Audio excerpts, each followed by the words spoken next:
कोई ऐसा ईदी का नोट जो आज भी याद हो, जो संभाल कर रखा हो, या जो आज भी पैसे मिलो तो याद हो कि यार मुझे फलाने बंदे ने ईदी दी थी और ऐ रखे तेरा खान साहब ने दी सीधीओ में वॉलेट में रखी हुई, उसके अलावा बता दें। वो लेता है, देता नहीं है।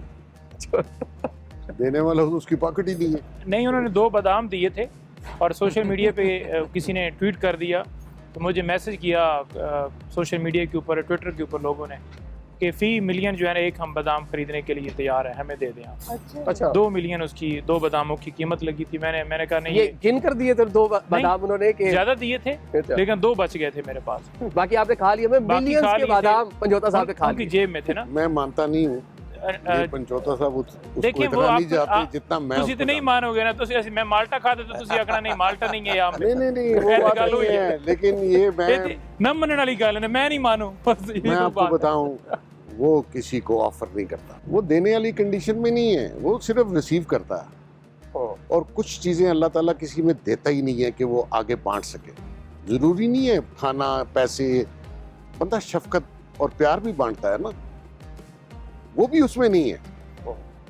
बहरहाल ये उनसे आप अब वो बादाम कहाँ मैं है तो इस बताइए। बात से इत्तेफाक नहीं करता कि जितना प्यार उन्होंने दिया है, जितना प्यार बांटा है, जितना खलूस, जितना नीयत उनकी, जितनी उनकी पाकिस्तान के साथ मोहब्बत, अवाम के साथ, गरीबों के साथ मोहब्बत, सारी ज़िंदगी जिसने शौकत खानम से लेकर सारी ज़िंदगी उसने अवाम की खिदमत के अंदर गुजार दी, तो अभी भी अगर कोई ये कहे कि वो कुछ नहीं देता तो वो तो ज़हरी बात है, आपका अपना एक नज़रिया है, नुक्ता है। आपने सवाल क्या किया था? ईदी का नोट आप भूल गाली गए, बुला आप देती कहीं है और चले गए। ए और लेके लग गए, मैं तो ये तली साइड से जा रहे बादाम बता दिए ना कि बादाम दिए जो हाँ जी, आपने बादाम का कहाँ है रेट बादाम? बता शुमार दिया ना। नोटों तो बादाम मैंने संभाल के रखा हुआ है। अच्छा, हाँ, संभाल के रखा अच्छा, हुआ है। आपने बादाम मुझे का ना- रेट बड़ा लगा दिया। नहीं, मैं आपको पंजोता साहब तो स्क्रीनशॉट भेज यंग दूंगा। है, पंजोता साहब तो जाहिर है पहले फैन होंगे और अभी भी फैन ही है। मेरा ताल्लुक भी इमरान खान से खासा पहले का है, जब ये बना रहा था अस्पताल। मैं फुटबॉलर हूँ, क्रिकेट से मेरा कोई बिल्कुल लगाव नहीं है, लेकिन जब मैंने सुना कि ये अस्पताल बना रहा है तो मैंने एक तकरीब में बैठे थे तो मैंने ऑफ़र किया कि जी मैं चूँकि आर्टिस्ट हूँ तो मैं आपके लिए ऑक्शन करूँगा आर्ट पूरे पाकिस्तान से जमा करके और फंड्स रेज करके दे दूँगा। मैंने यही किया, जिस पाकिस्तानी आर्टिस्ट से मैंने जिक्र किया, फ़ोन किया या बात की, किसी ने इनकार नहीं किया, बड़े से बड़े और यंग से यंग आर्टिस्ट। और पहला ऑक्शन हमने लाहौर में किया, शायद 1993 में था। कनाल पे कोई घर था, बहुत बड़ी कोठी थी, फार्म हाउस था, वहाँ हमने ये ऑक्शन किया तो एक रात में 2.25 करोड़ रुपए हमने जमा किए। इस ऑक्शन में सुनील गावस्कर भी आया था, परमेश्वर गोदरेज वगैरह वगैरह, नुसरत फतेह, नूरजान, मैडम नूरजान भी थी। तो इमरान खान बड़ा खुश हुआ और वो मेरी बड़ी तारीफ़ें करता था अपने कि यार इसका ज़रा ख्याल रखो ये। मैंने इमरान से कहा, मैंने कहा ये आर्टिस्ट जो हैं बहुत बड़े दिल वाले हैं, इन्होंने बहुत जनरसली डोनेट किया, तुम ऐसे करो एक ख़त लिखो 4-5 लाइनों का और शुक्रिया अदा करो इन सब का अपने साइन से। कहते हाँ कर दूँगा। दूसरा ऑक्शन किया, तीसरा ऑक्शन किया, रेस करते रहे। दूसरी बार मैंने पूछा, ख़त का फिर नहीं था, तीसरी बार मैंने पूछा ही नहीं। तो उस दिन मैं समझा कि मतलब he is extremely self centred, जो मतलब मैं कोई फ़ैन तो नहीं था ना, मैं था फुटबॉलर वैसे ही क्रिकेट को नापसंद करते हैं, पसंद को तो छोड़ दें, लेकिन एक नेक काम था, उसके लिए हम सब मिलके काम कर रहे थे, तो करना चाहिए था, वो नहीं किया। असल में ये नए लोग हैं, इनको वो बेनिफिट ऑफ द डाउट देना चाहिए। जिनका आपने जिक्र किया वो बालिग लोग थे और सियासत भी बालिग सियासत की है, वज़ादारी से वाकिफ थे कि वज़ादारी क्या है। वज़ादारी रहनी चाहिए, वज़ादारी खत्म हो गई सियासत है, में वज़ादारी रहनी चाहिए, रिस्पेक्ट रहनी चाहिए। अगर ये नहीं है तो फिर सियासत का कोई फ़ायदा नहीं। चले, सियासत का हल्का तरका सियासत लगता रहेगा। पंजोता साहब, खाने में क्या पसंद है और ईद पर कौन से पकवान, एक तो आपने बता दिया अपने इलाके की क्या स्पेशलिटी है, और कौन कौन से खाने बनते हैं आपके इलाके में और ख़ुसूसन ईद पर घरों में? देखिए, ईद पे घरों में खाने जो हैं वो तकरीबन सारी लड़कियां ज़्यादा बिरयानी पसंद करती हैं। हमारे फैमिली में भी जो है ना वो ख़वातीन जो है ना वो बिरयानी लाजमी होगी, मतलब खाना बाकी सारा बना होगा सालन वगैरह, रोटी, तो कहेंगे कि बिरयानी। यू स्टिल बैचलर और आपको बड़ा पता है कि लड़कियां बिरयानी बड़ी पसंद करती हैं, है ना? अपना दसो। मैं अपनी बहनों की बात ये कर रहा हूँ, बहुत ज्यादा उनकी लोगों को बात। ऑफर करते होगे ना खाने तो ज़्यादा मैं यही देखा है।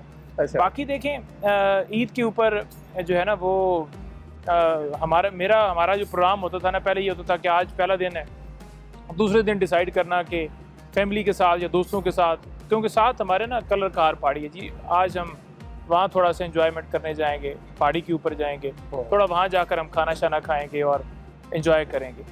तो अब वो भी बड़ा कम हो गया है। बेग साहब अभी इन्होंने बात की है प्यार मोहब्बत और खलूस की। ईद पर प्यार मोहब्बत और खलूस नजर आता है ईदी में। ईदी अभी आपको मिलती है कि सब भी आप ईदी देते हैं लोगों को? जमाने से तो मैं ही दे रहा अच्छा, हूँ कुछ जमाना था तो मिलती थी, वो भी अभी काफी क्या यादें हैं, किससे ईद मिलती थी बचपन में? पेरेंट्स से नेचुरली, और जो बुजुर्ग थे फैमिली के। लेकिन अभी तो दिन जिनको मैं देता हूँ वो लिस्ट बहुत लंबी है। अच्छा, लंबी लिस्ट है। नेचुरली एम्प्लॉयज भी हैं, घर वाले भी हैं, ग्रैंड चिल्ड्रन भी हैं, तो एक अच्छी रवायत है। वो अमाउंट नहीं कंसीडर करता बंदा, वो रवायत एक अच्छी है। और हमारा जो माशरा है वो नेचुरली इन चीज़ों को बहुत वैल्यू करता है। जैसे जमाल साहब ने कहा वज़ादारी, मतलब हमारे माशरे में एक ही चीज़ बची थी, वज़ादारी थी। बिल्कुल। और वो भी नई नस्ल ने, जो आजकल की नई पौध है, उसने वो भी ख़त्म कर दी। वज़ादारी कभी ख़त्म नहीं होने। हमारे माशरे का ये एक जुज़ है और फैमिलीज इस पे बेस करती हैं, और हमारा माशरा जो है वो तल्लकात पे बेस करता है। यहाँ कोई येलो बुक तो है नहीं है कि आपने फ़ोन उठाया, यहाँ तो सब एक दूसरे से मिल मिला के चलते हैं, और यही ये खूबसूरती भी है इस माशरे की। क्या साहब, ईदी अभी भी किसको देते हैं? मिलती भी है ईदी कहीं से? असल में ईदी, जैसे बेग साहब ने कहा, कि एक रवायत है और उस रवायत को ज़िंदा रखना चाहिए। मुझे याद है जब हम बच्चे थे तो हम सारा दिन जमा करते रहते थे घर वालों से, फिर अपने बुज़ुर्गों से, और फिर शाम को बैठ के गिनते थे। बहुत खुश होते थे अगर मैंने किसी और से ज़्यादा जमा की हो। तो आजकल ये है कि ज़ाहिर है ईदी देनी पड़ती है, और माशाल्लाह बच्चों को भी और अपने जो दोस्तों के बच्चों को या मुलाजमों को सबका ख्याल रखना पड़ता है, और अच्छी रवायत है, मज़ा आता है। वैसे ईदियों का जो उस ज़माने में था, सबसे बड़ी अट्रैक्शन फिल्म देखना था। हाँ जी, बिल्कुल। अच्छा, ईद पे बड़ी फिल्में बिल्कुल। रिलीज होती थी, नई नई। बिल्कुल, उस ज़माने में सिनेमाज बहुत थे। सबसे अट्रैक्टिव चीज़ यही थी। ईद पर उस टाइम पे। हाँ। अब तो आप ईद की Netflix खास पे रिलीजेस होती थी ना हाँ, फिल्में। हर ईद पे। जी हाँ। वो अभी भी होती है वैसे पाकिस्तान में मूवी? नहीं, अब अब वो तो ट्रेंड नहीं है, देखें- सिनेमाज नहीं है।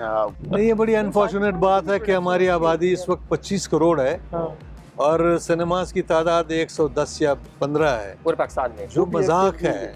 हमारे ज़माने में 1500 सिनेमाज थे मिड 70s तक, और हर जुमे को कोई ना कोई फिल्म रिलीज हो रही होती थी, और लोगों का ये बड़ा मुश्किल था कि जाके देखें, एंटरटेनमेंट थी। अब वो कल्चर बड़ा मजे का। जी हाँ, you go with the family. मैं अभी भी बाहर होता हूँ तो मैं कोशिश करता हूँ फैमिलीज के साथ जाऊँ, वो फिल्म भी देखूं। देखें। लेकिन जो हमारे यहाँ था उस वक्त बहुत मजे का कल्चर था। जी हाँ। आपने बताया घर में सबसे छोटी है, आपको अभी भी ईदी मिलती है या अभी आप किसी को ईदी देती हैं? कितने पैसे इकट्ठे हो जाते हैं अभी? ईदी तो मैं आदिल माफ़ नहीं करती, लेकिन अब मुझे ईदियाँ मिलने से ज़्यादा देनी ज़्यादा पड़ती हैं। अच्छा, और मैं अल्हम्दुलिल्लाह इस ईद पे कोशिश करती हूँ कि जो हमारे वर्कर्स हैं या जहाँ पे हम लोग सर्विसेज कभी लेते हैं, जिस तरह कहीं से आप स्टिचिंग करवाते हैं, कहीं आप सैलून वगैरह जाते हैं, या उन लोगों को भी याद रखें आप अपनी इन खुशियों में, ताकि उनको एहसास हो कि वो भी इस माशरे का जो है वो मुफीद शहरी हैं। मुझे साहब